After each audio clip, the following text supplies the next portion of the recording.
Alza tu vara y las aguas se dividirán.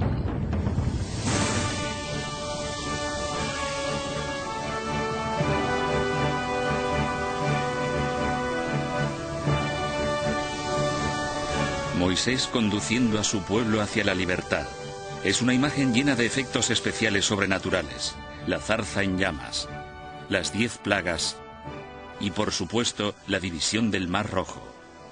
Son tantos milagros que muchos expertos creen que se trata de una gran obra de ficción.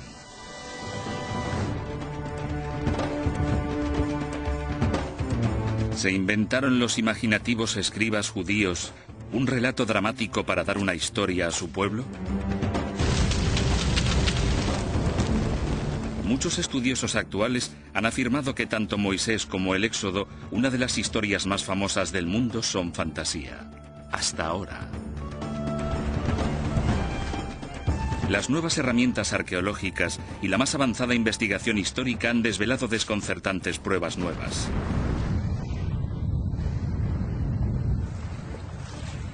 Pruebas que nos conducen a un río de Carolina del Norte que se convirtió en sangre. A una isla donde habría estado ubicada la legendaria Atlántida y a un inmenso tsunami en el mar Mediterráneo.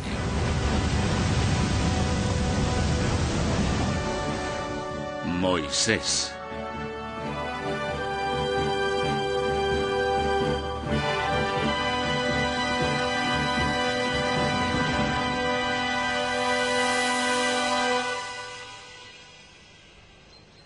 En este programa se planteará la existencia de una base histórica para una de las mayores narraciones jamás contadas. Moisés es un gigante de la religión mundial. 3 grandes confesiones consideran su historia sagrada. Según la Biblia cristiana, el Corán musulmán y la Torá judía, Dios intervino directamente en la historia a través de este notable profeta. Estas son las cosas que os ordena hacer el Señor. Por medio de Moisés, Dios entregó las tablas de la ley a su mundo. Y hasta el día de hoy, esos 10 mandamientos siguen siendo la base moral de 3 religiones del planeta.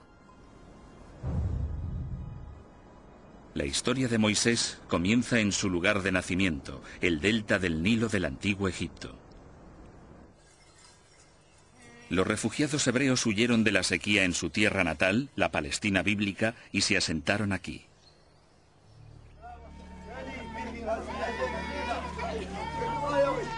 El problema comienza, según la Biblia, cuando el faraón de Egipto oye que los hebreos, a los que más tarde se llamaría israelitas, se multiplican más rápido que su propio pueblo. Se ordena a las comadronas que maten a todos los niños hebreos recién nacidos. Una madre desesperada esconde a su bebé en una cesta de juncos y lo echa a las aguas del Nilo. Ese bebé es Moisés. Milagrosamente, alguien encuentra y rescata al bebé. Un comienzo mágico para la historia de Moisés. ¿Pero es eso cierto? Hasta hace poco, casi todos los historiadores decían que no. La razón era sencilla. La historia de Moisés es muy parecida a la de un mito de Babilonia en el actual territorio iraquí sobre un gran rey llamado Sargón, quien, siendo bebé, fue encontrado en una cesta en un río.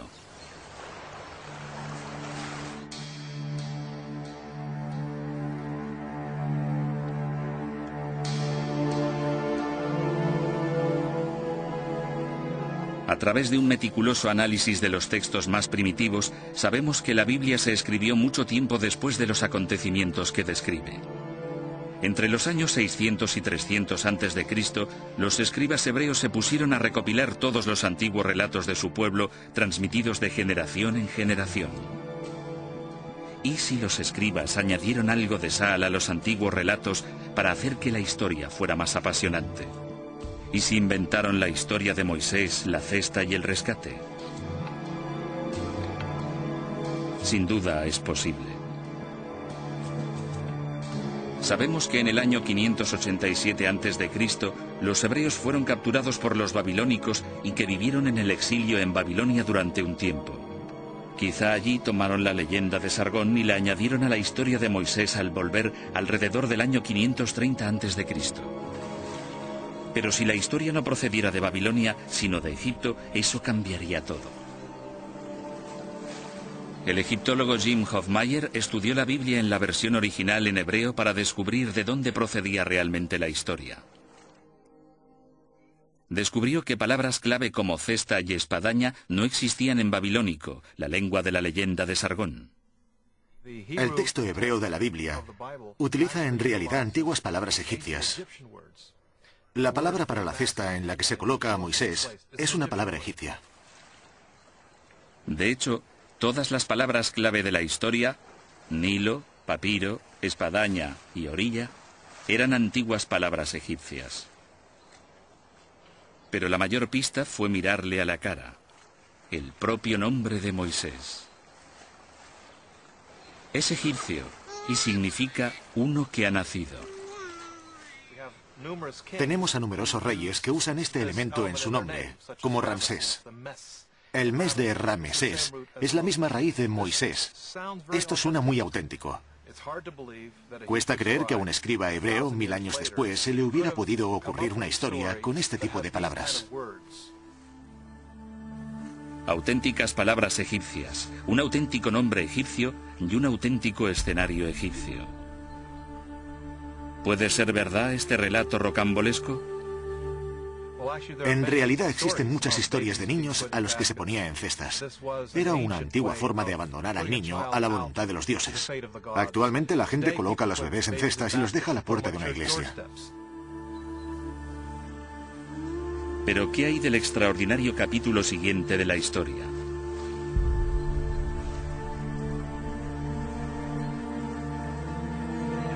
La Biblia afirma que Moisés fue rescatado por la hija del faraón o su esposa, según el Corán.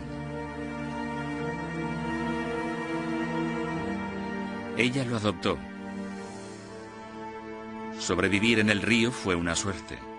Pero el hecho de que un pobre inmigrante fuera rescatado por la realeza y fuera criado como un príncipe es sin duda algo propio de un cuento de hadas.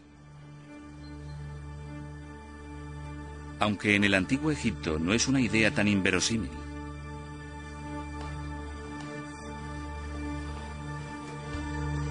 Los faraones batían récords. En los palacios había guarderías en las que se educaba a los niños de la realeza.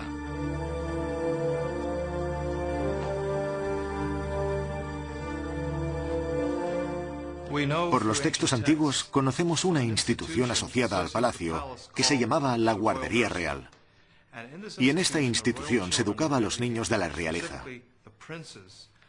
Específicamente se enseñaba a los príncipes a leer y escribir. De hecho, tenemos el testimonio de algunos de los escribas que contaban cómo su maestro escriba los golpeaba cuando eran perezosos y se aseguraba de que escribieran bien sus cartas. Pero ¿dónde está la prueba de que el faraón acogiera a Moisés y lo pusiera en una de estas clases? Por supuesto, ahora no tenemos pruebas. Lo interesante es que durante este tiempo también se admitió a niños que no pertenecían a la realeza. Entraron en esta institución hijos de reyes extranjeros para aprender a leer y escribir. Así que los faraones sí que educaban a niños extranjeros, pero ¿de qué tipo? ¿Cómo sabemos si los hebreos estuvieron en Egipto o no? Aquí nuestra búsqueda del auténtico Moisés topa con un obstáculo enorme.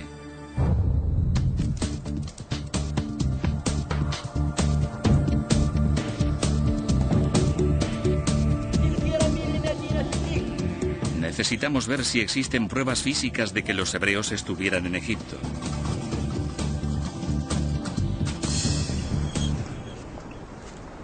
La historia dice que Moisés sacó de Egipto a 2 millones de hebreos y que vivieron durante 40 años en el desierto del Sinaí. Pero en un siglo de arqueología en el Sinaí no se han descubierto pruebas de ello. Así que algunos expertos empezaron a pensar lo impensable. Si los hebreos nunca estuvieron en Egipto, quizá toda la épica era ficción, creada para dar a su pueblo una historia y un destino.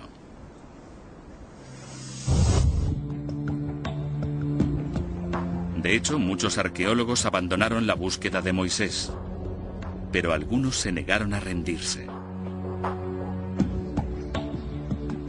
búsqueda pasó a centrarse en el delta, la desembocadura del poderoso Nilo y la parte de Egipto en la que la Biblia dice que se asentaron los hebreos. Peinaron la zona en busca de pruebas de una afirmación muy precisa, la de que se forzó a los hebreos a hacer ladrillos de barro para construir dos grandes ciudades, Pitón y Ramsés. Si eran grandes ciudades, ¿dónde estaban? Ramsés II fue el mayor faraón de todo el antiguo Egipto. Sus estatuas se encuentran por doquier, así que seguro que se puede encontrar su ciudad.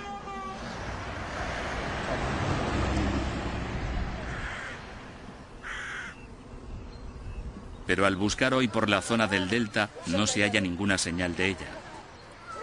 Sonaba más como una historia inventada por un escriba. Hasta que un día, un granjero de la zona encontró una pista tentadora.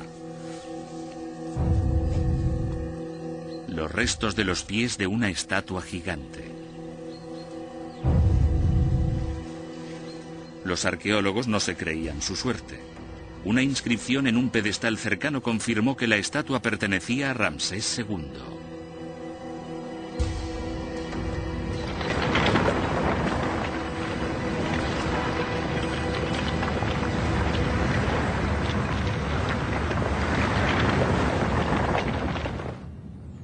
Pero una estatua no hace una ciudad. Para probarlo, los arqueólogos necesitaban encontrar restos de edificios hechos con ladrillos de barro. En los años 70, diversos equipos de arqueólogos egipcios y alemanes comenzaron a buscar por la zona pruebas de la ciudad perdida de Ramsés. Fueron desenterrando gradualmente restos de casas, templos e incluso palacios. Si realmente esto era una antigua ciudad en su día, habría llevado varias generaciones excavarla. Pero ahora, con la nueva tecnología, los arqueólogos pueden detectar cimientos a mucha profundidad y hacer un mapa de toda una ciudad en cuestión de meses. Ramsés II fue un constructor prolífico.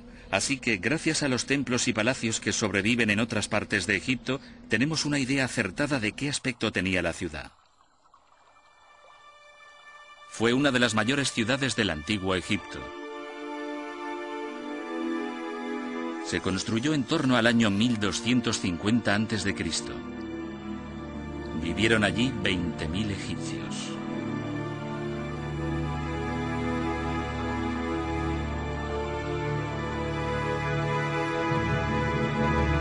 El descubrimiento confirmó que el Ramsés bíblico era lo suficientemente real. El nombre no lo inventó un escriba.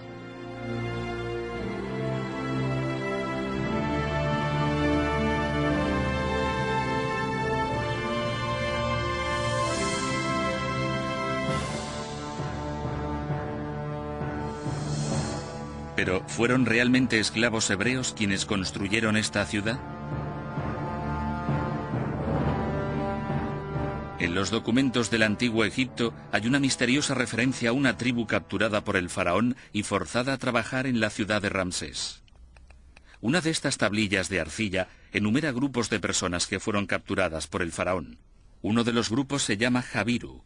Jabiru suena a hebreos. Hebreos, Jabiru. ¿Podría ser el pueblo al que guió Moisés? No podemos saberlo con seguridad, pero las pistas están ahí. Eran nómadas de lengua semítica y querían asentarse en Canaán, la Siria actual, Israel y Palestina. Quizás sí eran los hebreos.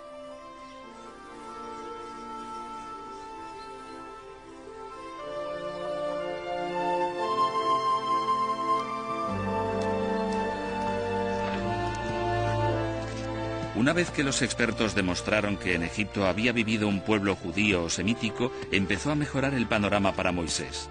Quizá no era todo fantasía. Era hora de volver a mirar su vida de adulto, su vida como líder y hacedor de milagros. Dice la Biblia que un día dejó el lujo del palacio de Ramsés para observar cómo los esclavos hebreos hacían ladrillos de barro.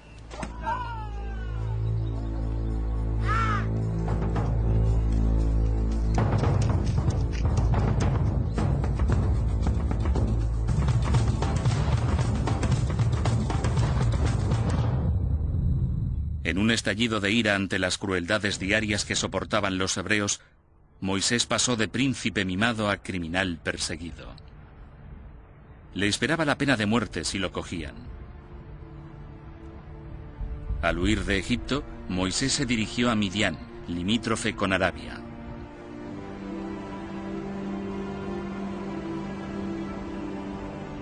Su aspecto de entonces se parecía mucho al de ahora, un desierto baldío donde los beduinos se ganaban la vida a duras penas.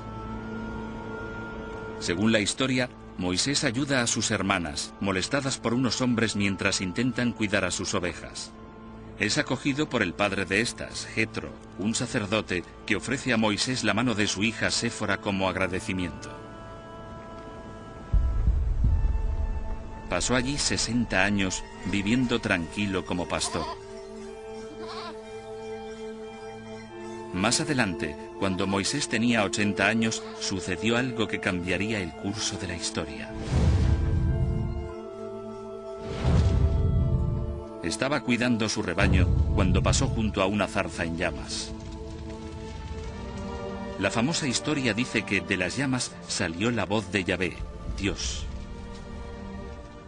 Sí, aquí estoy, Señor. Dios ordenó a Moisés que fuera a obligar al faraón a que dejara marchar a su pueblo hebreo.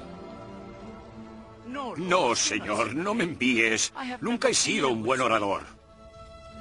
Pero Dios le otorgó poderes especiales.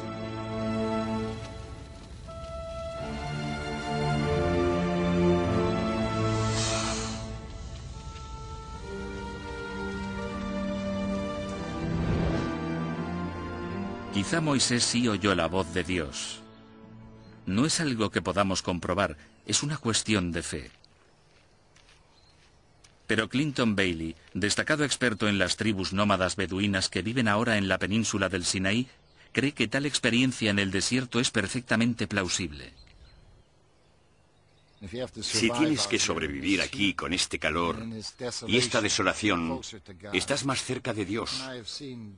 He visto a los beduinos rezando solos en medio del desierto, y cuando rezan consiguen una conexión entre sí mismos y Alá, Dios, que es muy fuerte.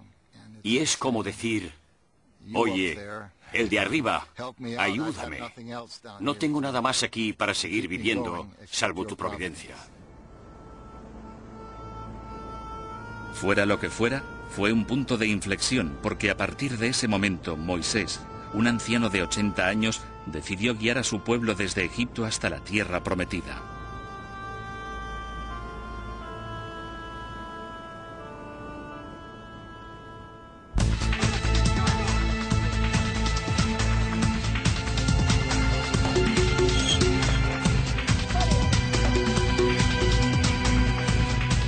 Lo que ocurrió después, según la Biblia, se ha convertido en un pilar de la fe judía.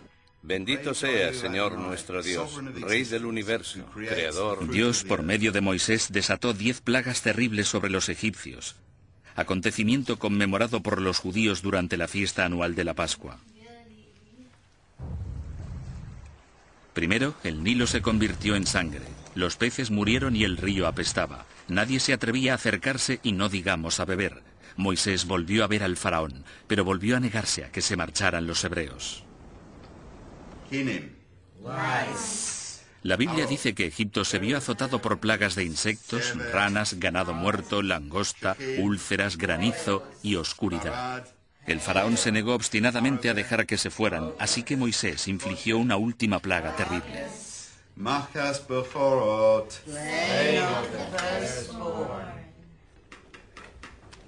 La matanza de los primogénitos de Egipto destrozó al faraón. Se rindió ante Moisés.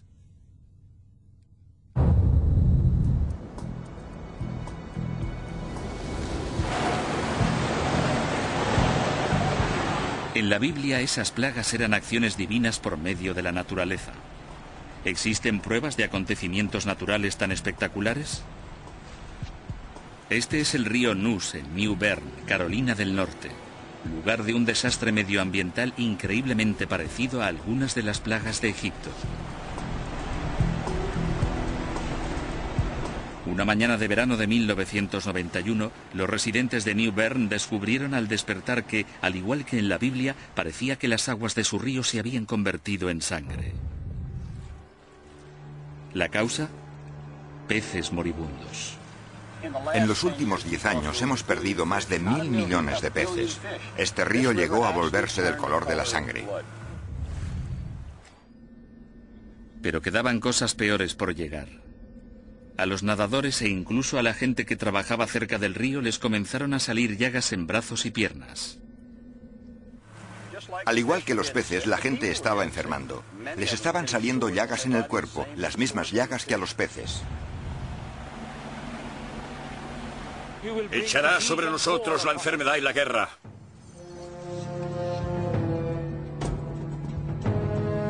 Peces muertos, ríos rojos como la sangre, pústulas y llagas. La gente usaba la palabra bíblica para describir la catástrofe. La causa de todo era una mutación genética en un microorganismo marino llamado Fiesteria.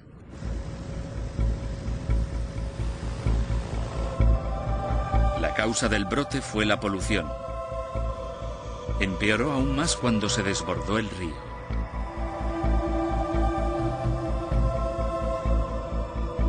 Hay miles de granjas de cerdos a lo largo del río. Los cerdos producen decenas de millones de litros de residuos y parte de ellos van a parar al río.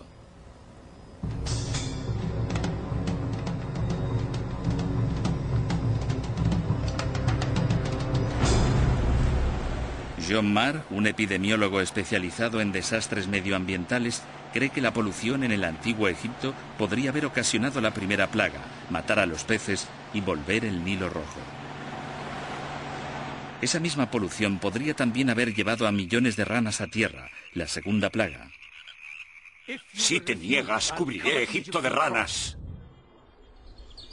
En tierra, las ranas morirían provocando una explosión de moscas y piojos, la tercera y cuarta plagas.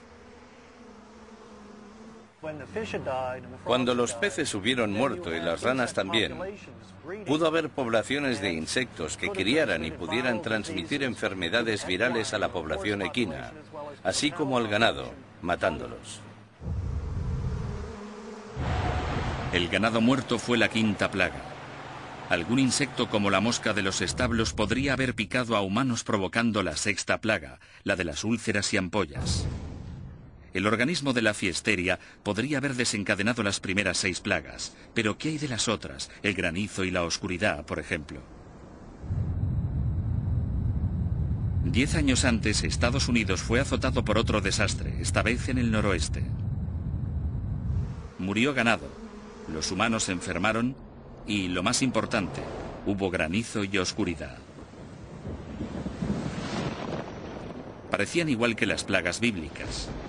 Fue una secuencia de acontecimientos devastadores, y todo el mundo sabía qué lo había provocado.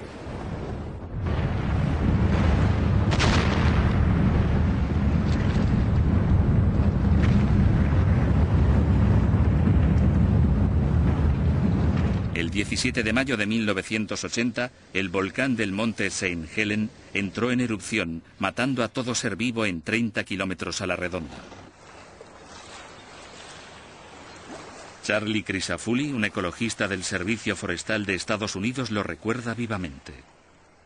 Una columna de cenizas comenzó a elevarse hacia la atmósfera e hizo de cubierta durante 2 semanas en más de 100 kilómetros a la redonda, convirtiendo el día en noche. Las primeras cenizas comenzaron a descender y sumieron todo en la oscuridad. Se encendieron las farolas, la gente conducía con los faros encendidos, usando los limpiaparabrisas para intentar quitar de en medio la ceniza y poder llegar a casa. ¿Y si hubiera habido una erupción parecida en la época de Moisés? ¿Podría haber desencadenado las plagas bíblicas? Podría haber sucedido al posarse las cenizas del volcán, que son ricas en diferentes minerales, y si el Nilo estaba con la marea baja, se habrían dado los nutrientes perfectos para producir un florecimiento tóxico de algas.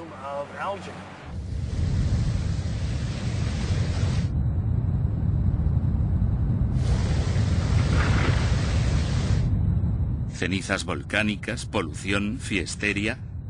Todo esto podría ayudar a explicar el enigma de las plagas de Egipto.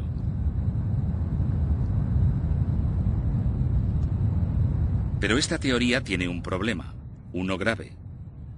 No hay ni un solo volcán activo en Egipto. ¿Fin de la historia? No exactamente. 500 millas marinas al noroeste del delta está la madre de todos los volcanes.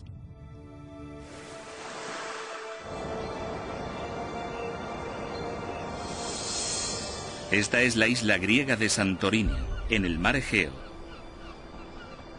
escenario de la famosa leyenda de la Atlántida. Esta gran cuenca curva fue creada por una gigantesca erupción volcánica.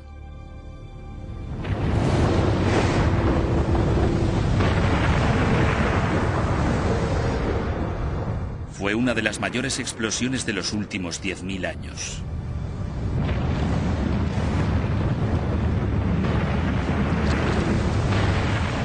La explosión se sitúa en el siglo XVI a.C.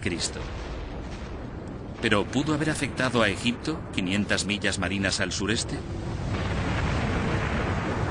¿Cuál era la dirección del viento en aquel día fatídico? Sureste, hacia Egipto.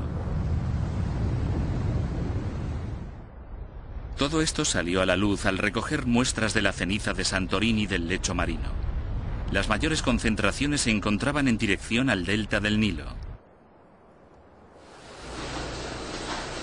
Aún así, eso no probó que la ceniza hubiera llegado a Egipto y hubiera caído sobre el delta. Para descubrirlo, el doctor Daniel Stanley, un oceanógrafo de la Smithsonian Institution, fue al delta y extrajo muestras de barro, arena y cieno. Vale, bien. Sí, de acuerdo. Veamos si conseguimos que funcione esto. En los núcleos que taladramos, encontramos fragmentos volcánicos química y ópticamente, en cuestión de tamaño y forma. Esos fragmentos de cristal se pueden relacionar con seguridad con la explosión de Santorini. El tamaño de los fragmentos de cristal también dio al Dr. Stanley una visión escalofriante del efecto de la onda expansiva sobre el delta. Creo que debió de ser una experiencia aterradora. Debió de ser muy duro el hecho en sí, la explosión. Se debió de notar cómo caía la ceniza. Así que creo que debió de ser lo que en la jerga llamamos una de las grandes. Con las pruebas de que la nube de ceniza pudo haber llegado hasta el delta, los científicos podían abordar la cuestión principal. ¿Desencadenó el volcán las plagas bíblicas?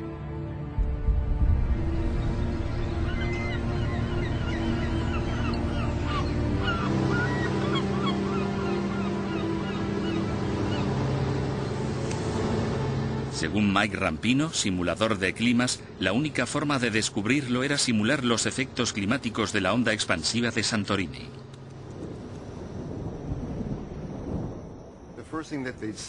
Lo primero que habrían visto sería esta nube de ceniza sobre ellos, tan oscura que ocultaba totalmente el sol.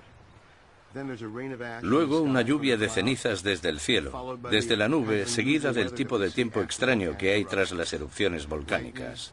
Relámpagos, quizá oscuridad. ¿Y qué hay de las plagas de peces muertos e insectos? Si nos centramos en la zona de Egipto, estos resultados son nuevos. Vemos que hay sequía, una disminución de las precipitaciones en las partes altas de las fuentes del Nilo. Y el flujo del Nilo sería menor. Al bajar el nivel del río, las aguas comenzaron a estancarse. Con el río contaminado y la lluvia de minerales venenosos procedentes de la nube de ceniza, el Nilo se convirtió en un cóctel mortal. Las condiciones eran propicias para un brote de plagas.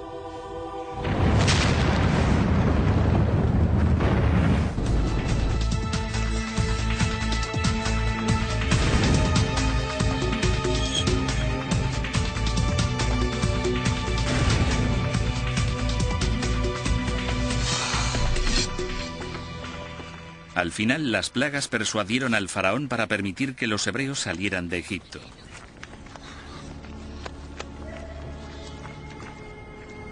Y así comienza uno de los movimientos humanos más famosos de la historia, el Éxodo.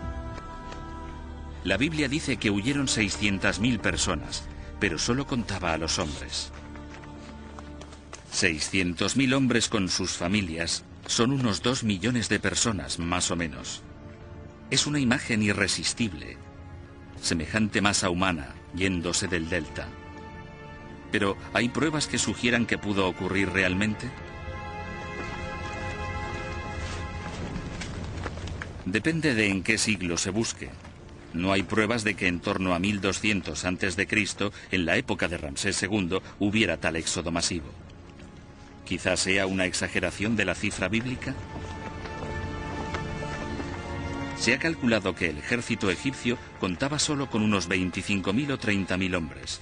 Si así fuera, los 600.000 israelitas podrían haber superado a los egipcios y haberse marchado en cuanto hubieran querido. Así que debe de haber otra solución al problema de las cifras. Creo que la solución no es cambiar lo que ha dicho la Biblia, porque sí que tiene sentido. El problema no es lo que dice el texto bíblico, sino cómo se ha traducido y entendido a lo largo de la historia. La palabra Aleph significa 1000 y se ha traducido como 600 Aleph, que puede significar 1000. Sí que significa 1000, pero en el resto de la Biblia, esta palabra hebrea, Aleph, se traduce como clan o unidades militares. Si eso es cierto, nos encontramos ante una población mucho menor, quizá 25.000 en lugar de millones. 25.000 sería un pequeño éxodo, nada comparable a la cifra de 2 millones de la Biblia. Hay quienes creen que la cifra bíblica no es ninguna exageración. Pero ¿qué pruebas hay de esto?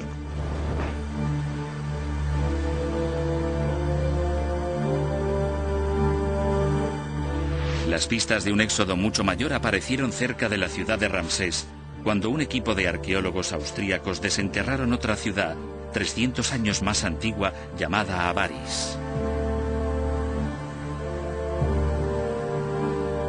Entre las villas, templos y palacios, encontraron edificios más modestos, como los de Canaán, en la actual Siria, Palestina e Israel.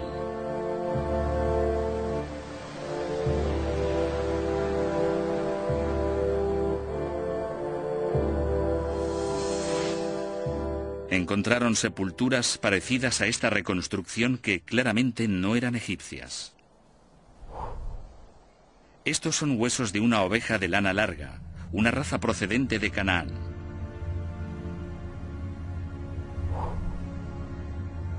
Los esqueletos humanos estaban a los lados como si estuvieran durmiendo, mirando al este, algo típicamente cananeo. Las armas también eran cananeas. Eran huesos de personas de habla semítica. Tenían una comunidad próspera, pero un día se marcharon todos.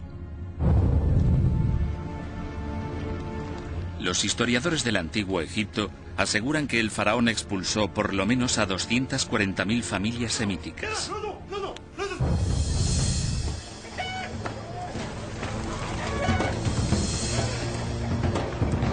Viene a ser 1 millón de personas, una cifra mucho más cercana a la cifra bíblica. Tenemos allí a la población, vemos cómo desaparece, vemos cómo abandonan el lugar. La ciudad de Avaris queda completamente abandonada a la arena que va amontonándose y se han ido a algún lado. Los israelitas quedan liberados de su esclavitud de alguna manera y dejan Avaris rumbo al Sinaí. Los datos arqueológicos y la historia bíblica sí coinciden en esta época.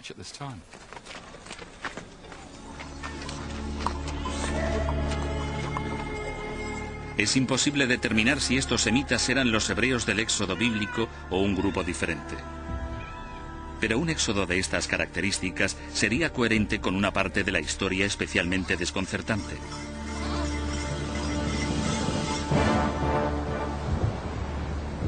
En el relato bíblico, Dios guió a los hebreos fuera de Egipto con una columna de nubes durante el día y una columna de fuego durante la noche. Estas famosas imágenes se han considerado puros mitos. Pero si el éxodo sí hubiera tenido lugar durante el siglo XVI a.C., podría haber una explicación racional. ¿Estarían inspiradas las columnas de fuego y nubes por una columna de ceniza volcánica?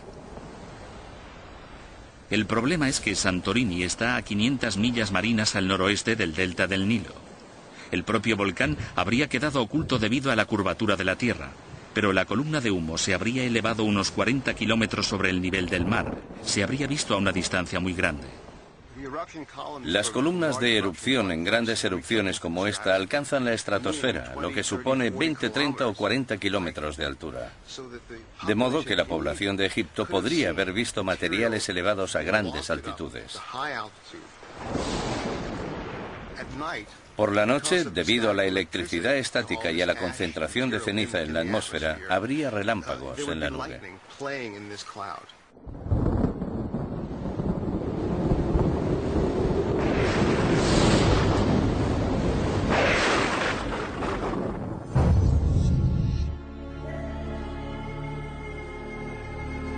La imagen que describe la Biblia del Éxodo encaja sorprendentemente bien con los hechos históricos. Pero, ¿resiste el fantástico clímax de la historia al escrutinio histórico? La Biblia nos dice que cuando los hebreos se fueron de Egipto, el faraón cambió de opinión sobre haberles dejado marchar.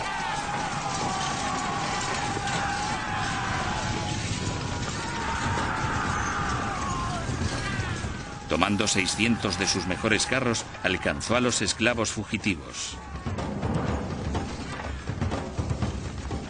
Pero 600 vuelve a sonar a una exageración impresionante. No hay pruebas en Egipto de que Ramsés tuviera más que unos cuantos carros. Hasta 1997, fecha de un importante descubrimiento en el delta.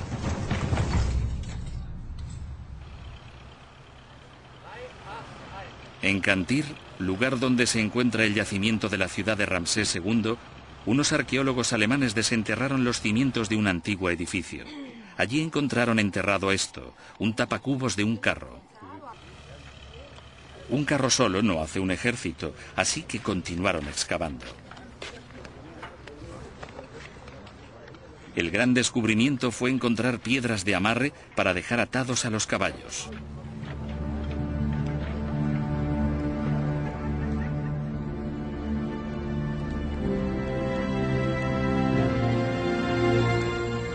Esto demostró que aquel lugar en el pasado había sido un establo para carros y caballos.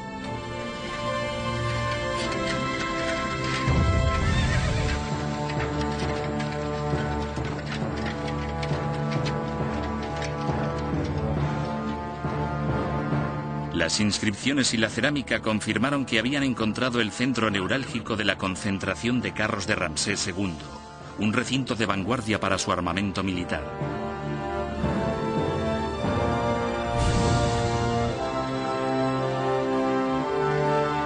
Al finalizar la excavación, los arqueólogos habían encontrado establos suficientes para albergar a no menos de 500 carros y caballos.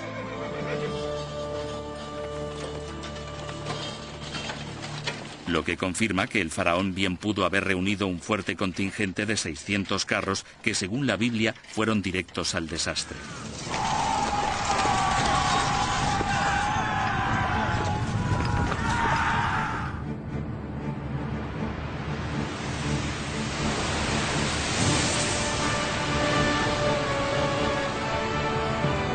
Cuando los hebreos se han marchado de Egipto, la Biblia cuenta la parte más milagrosa de la historia de Moisés, la división del Mar Rojo. Las aguas se abrieron, Moisés y su pueblo las atravesaron y el mar volvió a cerrarse, ahogando al faraón y a su ejército. El material es digno de una película de Hollywood, pero el Mar Rojo es demasiado profundo. Quizás sea aquí donde finalmente la Biblia se separa de la ciencia y la historia. Aunque esta historia tiene más miga. Hay que mirar detenidamente el relato de la travesía del Mar Rojo. Si se lee la Biblia en el hebreo original, nos damos cuenta de que no dice que Moisés cruzara el Mar Rojo. La palabra rojo es una mala traducción. En la Biblia hebrea cruzan el Yam Suf, el mar de cañas. No el Mar Rojo, sino el mar de juncos. Esta historia es extraña. Cualquiera puede imaginarse que intentar cruzar el Mar Rojo sería muy difícil, pero un mar de juncos sería bastante diferente. Esta es una zona pantanosa, probablemente lo que cruzaron.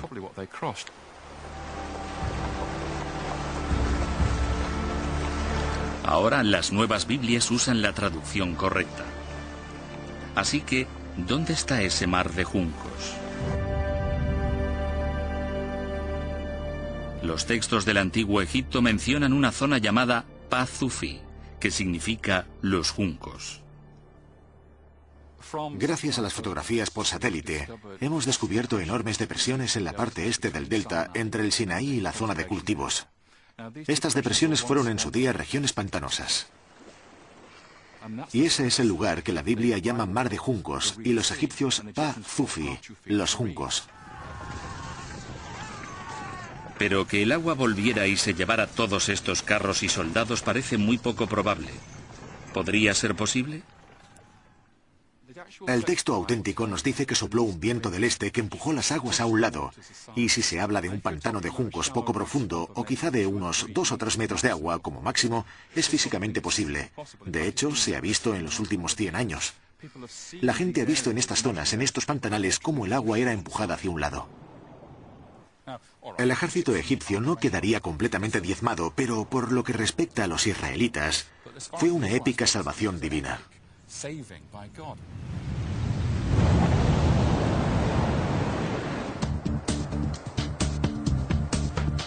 La Biblia hebrea dice que las aguas formaban un muro a derecha e izquierda, un gran cañón de agua. Es posible que esto estuviera inspirado por el recuerdo traumático de un cataclismo real.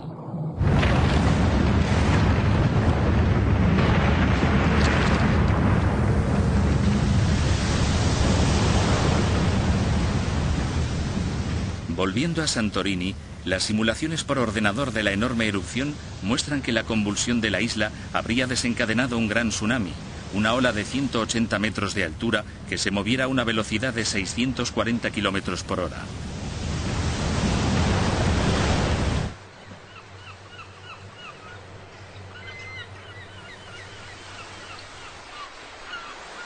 Según Floyd McCoy, experto en maremotos, fue una de las mayores olas de marea de la historia y debió de alcanzar Egipto.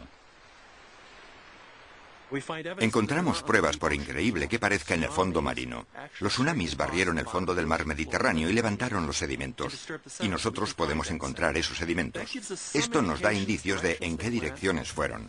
El modelo simulado por ordenador nos mostraba la irradiación de olas por todo el Mediterráneo, llegando a alcanzar el delta del Nilo, así como todo el litoral. Pero ¿cómo podía un tsunami dividir las aguas poco profundas del mar de juncos? Si se observa unas olas normales, se aprecia que, por unos instantes, justo antes de romperse, el agua se retira de la playa. Un gran tsunami retiraría el agua de la playa y de los ríos y lagos conectados, dejando tierra seca hasta 2 horas. Tiempo suficiente para que la gente la atravesase caminando. Pero nadie que persiguiera a los hebreos habría tenido tanta suerte. Para cuando llegara al delta, la ola habría disminuido de 180 metros a 1,80 m, y los expertos creen que habría tenido una longitud de 160 kilómetros. Deberíamos pensar en una ola de 2 metros que cambia rápidamente en 2 metros el nivel del mar por toda la costa, y eso puede desplazarse varios kilómetros tierra adentro.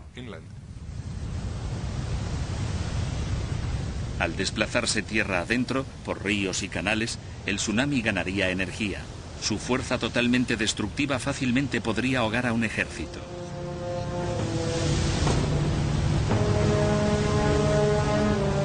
Es una imagen asombrosa, pero pura especulación.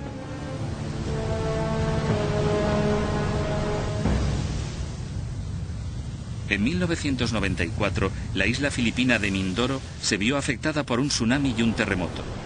El terremoto provocó una grieta enorme en el fondo de un lago a más de 1,5 kilómetros tierra adentro. Un testigo ocular sintió un temblor y dijo que de pronto vio cómo el agua del centro del lago caía hacia adentro como una cascada.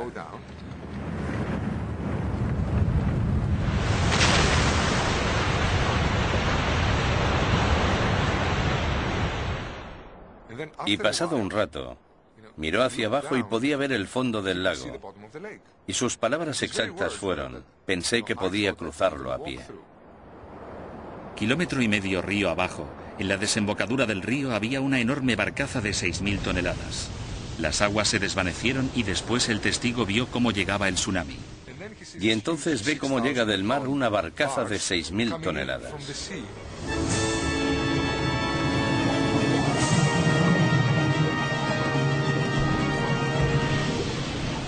El gran tsunami que azotó el delta del Nilo era 1000 veces más devastador que el de Filipinas.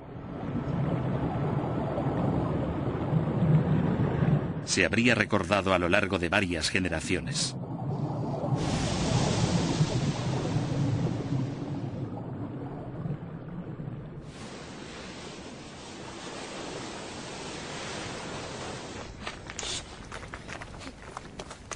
Tras todas las nuevas pruebas que apoyan la historia de Moisés y el Éxodo, hay un verdadero problema. Algunas de las mejores pruebas datan de en torno al año 1500 a.C. Algunas son más de 300 años después. Sencillamente, las fechas no cuadran, aunque quizá no tengamos que elegir una de ellas. Tal vez hemos estado condicionados a ver el Éxodo como un único acontecimiento dramático. Pero quizá hubo más de un éxodo.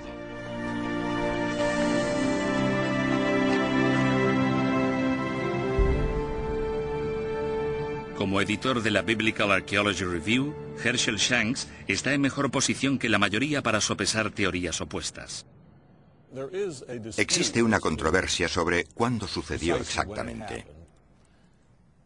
Pero también existe la teoría de que podría haber habido muchos éxodos, muchas salidas de Egipto de grupos de esclavos que se unieron como israelitas. Sabemos que había migraciones de uno a otro lado, y quizá la más destacada fue la del grupo de Moisés. A veces la gente dice, pero ¿y la prueba de que Moisés existiera? No tenemos pruebas directas de la existencia de Moisés, pero sabemos que cuando se fueron los israelitas, debían de tener algún tipo de líder. Si no se llamaba Moisés, tendría otro nombre.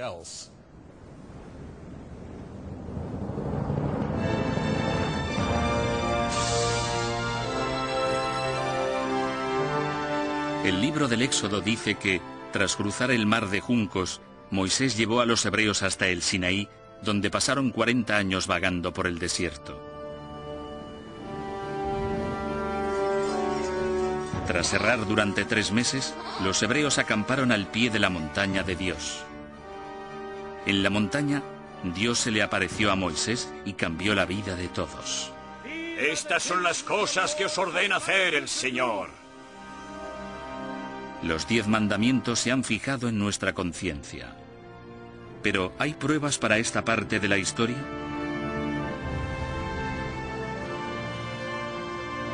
Es irónico que tengamos tantas pruebas circunstanciales de partes importantes de la vida de Moisés, pero que no tengamos ninguna prueba de los 10 mandamientos, que son la parte de su legado que más perdura.